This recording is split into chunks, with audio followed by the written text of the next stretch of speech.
बहुत ग्लैमराइज कर दिया गया है स्टार्टअप्स को भी, और जबकि स्ट्रगल बहुत तगड़ा है यहाँ पे, बहुत ज़्यादा है। मतलब ये तो आप अगर एक दुकान जब हम खोलते हैं ना, जनरल स्टोर जिसको कहते हैं, मेडिकल स्टोर खोला हमने, तो उसमें भी क्या होता है कि हमको पहले से पता है कि ठीक है इतना पैसा लगेगा, इतनी ज़मीन चाहिए, ये दुकान चाहिए, ये सामान चाहिए, और अब इसको बेचना है, अब पैसा।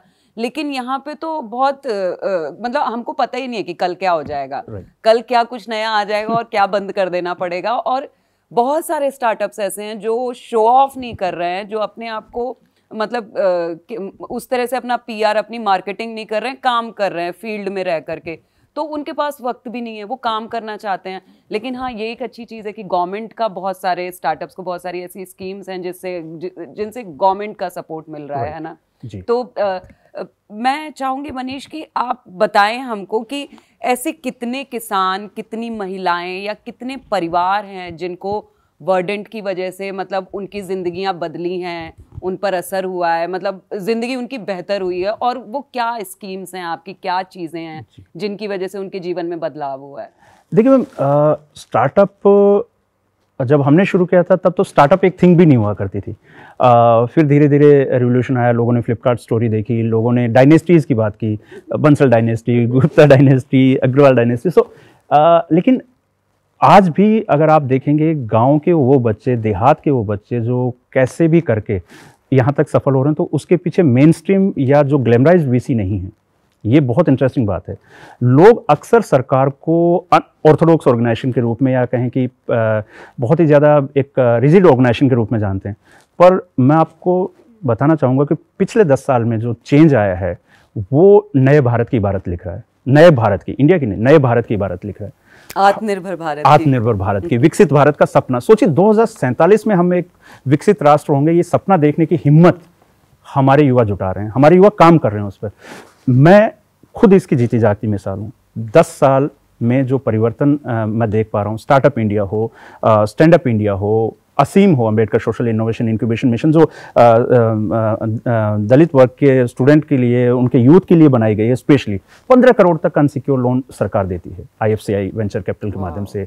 ये है मुझे जो राष्ट्रीय कृषि विकास योजना में मदद दी सरकार ने, 25 लाख तक का अनुदान। आपके आइडिया फेज में अगर आप हैं 5 लाख, आप अगर थोड़ा बहुत काम कर रहे हैं, सीड स्टेज में हैं, तो 25 लाख, और उसके बाद आपको मिला ये मिला। मैं सबसे बड़ी बात यह है कि जो भारत के माननीय प्रधानमंत्री जी जब बात करते हैं युवाओं की, आकांक्षाओं की और विकसित भारत की, वो सिर्फ बात नहीं करते हैं, उन्होंने स्कीम्स को बनाया, आसान किया। आज आप स्टार्टअप इंडिया रजिस्ट्रेशन करते हैं तो आप सोचिए कि अगर इतने बेनिफिट के लिए सिर्फ आपको एक सर्टिफिकेट, एक राशन कार्ड बनाने में महीनों लग जाते थे, आप सेम डे NSW के माध्यम से, सिंगल साइनिंग विंडो के माध्यम से आधे घंटे में आप वो रजिस्ट्रेशन ले सकते हैं।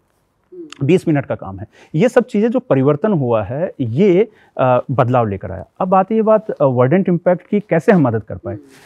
जब आप सोचिए कि जब हम ही समर्थ नहीं होंगे तो फिर हम क्या मदद करेंगे। जैसे मैंने बताया कि capitalism is the new socialism. अब उस कैपिटल को सोशल कैपिटल कहिए हमारी, या ह्यूमन कैपिटल आप कहिए, जो हमारे किसान हैं हम उनको सोशल कैपिटल बोलते हैं हमारा, तो उनमें हमने इन्वेस्ट किया। अब भी तक हम अगर मान लीजिए कहें एक्टिव यूज़र्स के रूप में बात करें या केसेस की बात करें, तो 6 लाख किसानों को हम लोग अभी तक सर्व कर सके हैं। इन 6 लाख किसानों में से भी सबसे बड़ी बात क्या है, जो भारत की स्टोरी है, ये नारी शक्ति की कहानी है। क्योंकि मेरी जो हमारे जो को-फाउंडर हैं माया जी, कुसुम, डायरेक्टर्स, दोनों डायरेक्टर्स वीमेन हैं, ट्राइबल वीमेन हैं। हमने 90% जो हमारे बेनिफिशियरी हैं वो या तो ट्राइबल हैं, या वीमेन हैं, या स्मॉल एंड मार्जिनल फार्मर हैं। ये एक ऐसी इबारत लिखी है भारत के माननीय प्रधानमंत्री श्री नरेंद्र मोदी जी ने कि हम जिस डाउन फिल्ट्रेशन की बात करते थे कि भाई जो ऊपर से पैसा आता है या संसाधन आते हैं वो रिस्क कर नीचे तक पहुंचे, तो डाउन फिल्ट्रेशन थियरी यही कहती थी कि भाई आप ऊपर संसाधन दीजिए, समर्थ लोगों को दीजिए, और धीरे धीरे जो है अपना वेल्थ जो है वो नीचे शेयर होगा। ये इस तरह से हो रहा है। अब मैं जैसे आपके साथ एक एग्जाम्पल साझा करता हूँ। मेरी माँ हैं, हरियाणा से हैं। हम लोग पशुपालन, हमारा खेती बाड़ी हरियाणा उसके लिए जाना जाता है। 2 भैंस से मेरी माँ ने हमारे पढ़ाई लिखाई का एडिशनल खर्चा, पिताजी को सपोर्ट करना, ये सारी चीज़ें करके दिखाई। मेरी माँ अंगूठा टेक हैं, कहते हैं कि नहीं पढ़े लिखे हैं, पर वो रात के 1 बजे 12 बजे अगर मैं पढ़ रहा होता था तो मेरे लिए चाय बना के देना। उनको पता है कि भाई बेटा पढ़ रहा है, और उठकर सुबह फिर 4 बजे दूध निकालना, फिर उसको बोलना कि भी बेटा जाकर दूध देकर आ जाओ, इनको डिलीवरी करना। तो ये इससे मुझे ये लगा कि अगर हमको भारत के किसानों की हालत सुधारनी है तो महिलाओं को सशक्त करना पड़ेगा। भारत में जो लैंड राइट्स हैं, इसका बहुत बड़ा स्टोरी है वर्डेंट का ये भी, कि लैंड राइट्स इंसान में अगर आप बात करें पुरुषों के पास होते हैं।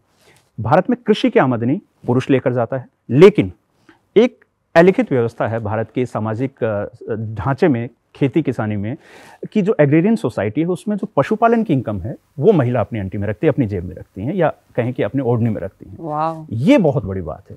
तो हम किस तरह से एक इकोनॉमिक बैलेंस दे रहे हैं, तो ये चीज वर्डेंट ने ही की है। ये हमने करके इससे पहले ये नहीं था। देखिए, इससे पहले ये इसलिए नहीं था क्योंकि लाइव स्टॉक में कभी किसी ने इस तरह से सोचा ही नहीं कि विमेन के एफपीओ बनाए जाएं, विमेन के एक एफपीओ को बाकायदा पूरी तरह से एम्पावर करके उनका अपना इकोसिस्टम बनाया जाए। आज 45,000 लीटर दूध जो है महिलाएं अपने लेवल पे प्रोड्यूस कर रही हैं, वो अपनी कंपनी बना चुकी हैं, वो अपनी कंपनी में डायरेक्टर्स हैं, वो अपनी कंपनी की बोर्ड मीटिंग्स लेती हैं, और ये वो महिलाएं हैं जिनको मुश्किल से अपना नाम लिखना आता है। Now they are running their own startup. 45,000 litre per day का है, करोड़ों रुपए की वो आमदनी कर रहे हैं, टर्नओवर हो रहा है, और ये सारे लोग वर्डेंट से जुड़े हुए हैं। तो यही वो स्टोरी है जो जिसकी बात माननीय मोदी जी करते हैं, जिसकी बात हमारे देश के प्रधानमंत्री करते हैं और दुनिया सुनती है। आप सोचिए कि सीकर, झुंझुनू, शेखावाटी के दूर दराज के इलाके में, पहाड़ी इलाके में रहने वाली एक गुर्जर समुदाय की महिला, एक मीना समुदाय की महिला, एक जाट समुदाय की महिला, जिसके पास बाहर की कोई नॉलेज नहीं है, उसके बकरी का दूध जापान बिक रहा है। That is the economy. ये बहुत बड़ी ब्यूटी है वर्डेंट की जो हमने करके दिखाया, और एक कन्वर्जेंस ऑफ जो इकोनॉमी है वो हमने इसमें करके दिखाई। बिल्कुल, बहुत बहुत खूबसूरत। मतलब मैं तो आपके हर बात पे मेरा यही दिल कर रहा है कि नहीं, आप बहुत अच्छा कर रहे हैं, हर बात पे निकल रहा है, बहुत खूबसूरत, ब्यूटीफुल, बहुत अच्छा। एक चीज़ मुझे बताइए मनीष की, जैसा मैं जानती हूँ कि आप लोग जो पालतू पशु जो होते हैं, है ना, गाय भैंस, इनकी जो मृत्यु होती है जब ये मरते हैं, वर्डेंट उनको उस पर भी काम कर रहा है। तो किस तरह से आप उस पर काम कर रहे हैं, और उनके जो आर्थिक लाभ हैं जिसका वो नुकसान सालों साल तक उठाते रहते हैं, मैं चाहूंगी कि उससे जुड़ी हुई कुछ किस्से, कोई बात बताएं आप। खुद से ही है। कहते हैं कि भारत में एक कहावत है, कहीं हमारे संस्कृति में कहावत है कि मरे बिना स्वर्ग नहीं मिलता। तो ये कहानी मेरे खुद की भैंसों से शुरू हुई। 9 भैंसें थी हमारी एक साथ, मतलब थोड़ा सा सडन डेथ हुई और रीज़न पता नहीं चला। डॉक्टर साहब बिजी थे, वो नहीं आ पाए, और एक हफ्ते में 9 भैंसें चली गई। अब भैंसें मरी तो क्या हुआ कि उनके साथ जो उनके पाड़े थे, बच्चे थे, तो बछड़ा भी उनके साथ, पाड़ा जो होता है हमारा भैंसों का, तो वो भी उनकी डेथ कर गई। अब ये मेरे लिए बहुत ट्रेजिक था। आप देखिए कि भारत का जब हम लोग DEDS जो डेयरी एंटरप्रेन्योरशिप डेवलपमेंट स्कीम है, उसमें 10 की एक यूनिट होती है। एक परिवार पे बहुत बड़ा बोझ आ जाता है। अब उसके लिए क्या है कि इंश्योरेंस आपको नहीं मिलता है, क्योंकि आपने क्या जो भैंस या कोई भी पशु है, गाय है, वो आपने किसी अपने मिलने वाले किसान से खरीदी है। बैंक कहता है कि उस पर लोन होगा, तब इंश्योरेंस कंपनी आपको लोन करके देगी। अब लोन के मामले में या इंश्योरेंस के मामले में भी ये सुविधाएं नहीं थी। तो हमने क्या किया कि जब वर्डेंट हम लोग क्रिएट कर रहे थे, तो मेरा विजन ये था कि जैसे एक इंसान को सुविधाएं मिलती हैं, क्रेडल टू ग्रेव, यानी पालने से और कब्र तक जो सुविधाएं दे सकते हैं हम लोग, वो हम दें। तो हम जब एक पशु पैदा होता है, इवन पैदा होने से पहले हम उसकी एनिमल एंसेस्ट्री डिसाइड करते हैं, कितना क्वालिटी, क्या जर्मप्लाज्म, क्या उसका जीनोम होगा, ये हम लोग डिज़ाइन करके देते हैं। जब वो पैदा होता है तब उसका हेल्थ मॉनिटरिंग करते हैं। चूँकि अब हमारे देश में ये हो गया कि नंदी या जो मेल काव्स हैं उनको प्रोडक्टिव नहीं माना जाता, क्योंकि मैकेनाइजेशन हो गया, ट्रैक्टर आ गए, सब चीज़ें आ गई, तो उनकी जगह नहीं है। तो सेक्स सॉर्टेड सीमेन पे हमने काम करना शुरू किया। अब इससे हुआ क्या कि जो फीमेल काव्स हैं उनकी संख्या बढ़ी, और अनप्रोडक्टिव एनिमल को रेंडरिंग या कत्ल खाने में भेज देते थे किसान, वो कमी हो गया, और स्ट्रे जो एनिमल्स हैं उनकी संख्या कम हुई। अब इसके बाद में जब हमने क्या किया कि अब इसके बाद टेक्नोलॉजी में ये हुआ कि पहले प्लास्टिक टैग होता था, तो उस प्लास्टिक टैग को काट के और वो जमा करा देते थे, तो बैंक कहते थे ये फ्रॉड करते हैं किसान, और वो सारा। तो एक तरह से किसानों पे भी आपत्ति थी, और किसानों को इंश्योरेंस मिलने में दिक्कत होती। हमने क्या किया कि RFID इम्प्लांट, चिप इम्प्लांट करना शुरू किया, और बायोमेट्रिक पूरा मजल स्कैनिंग से उसका एक पुल प्रूफ मैकेनिज्म तैयार किया, और इंश्योरेंस कंपनीज, बैंकिंग, NBFCs और MFIs पार्टनर्स को बताया कि हम आपको एक ऐसा इकोसिस्टम देते हैं जिसमें पूरी तरह से पुल प्रूफ आप डिसीजन ले सकते हैं, लेकिन आप इनको लोन करें, और लोन करने के साथ आप इनको इंश्योर करें। पशु की डेथ हो जाए तो 90% सम अश्योर्ड जो है किसान को मिल जाता है। तो आज जो पशु को लाख रुपए का नुकसान हो रहा था, वो खत्म होकर मान लीजिए 10-8 हज़ार रुपए का ही नुकसान होगा। नुकसान भी नहीं होगा, उसको सम अश्योर्ड है, क्योंकि वो लोन उनका जो है वो फ्री हो जाएगा, और उस पर कर्जे का बोझ नहीं पड़ेगा।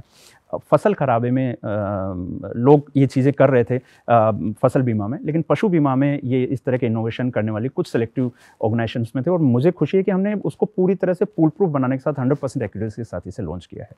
और साथ ही मैं एक और एग्जांपल देना चाहूँगा कि इस तरह की एनिमल एंसेस्ट्री और डेटा ड्रिवन डिसीजन से किसानों को उनकी जो इनकम है उसमें क्या इजाफा होता है कि 2 से 4 लीटर का पर डे का उनका इनकम बढ़ती है। अगर हम 4 लीटर को भी अगर आप कैलकुलेट करते हैं 30 दिन के 120 लीटर है, 60 रुपये से भी आप कैलकुलेट करें तो ये 22 से 23 हज़ार रुपये तक उनकी जो इनकम है पूरे साल में एक पशु पे अलग से बढ़ जाती है।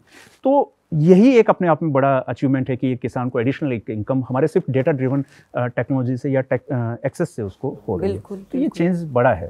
अगर हम देखें भारत की इकोनॉमी में, हमारा देश वर्ल्ड का मिल्क कैपिटल है, लेकिन हम ग्लोबल एवरेज के आधे हैं। अगर हम ये आधे एवरेज को बढ़ा के 100% भी हम अचीव कर लें, अभी ग्लोबल एवरेज का 100% भी, तो भी हमारी जो इकोनॉमी है कितने $1 बिलियन बूस्ट कर जाएगी, ये तो अपने आप में एक स्टोरी।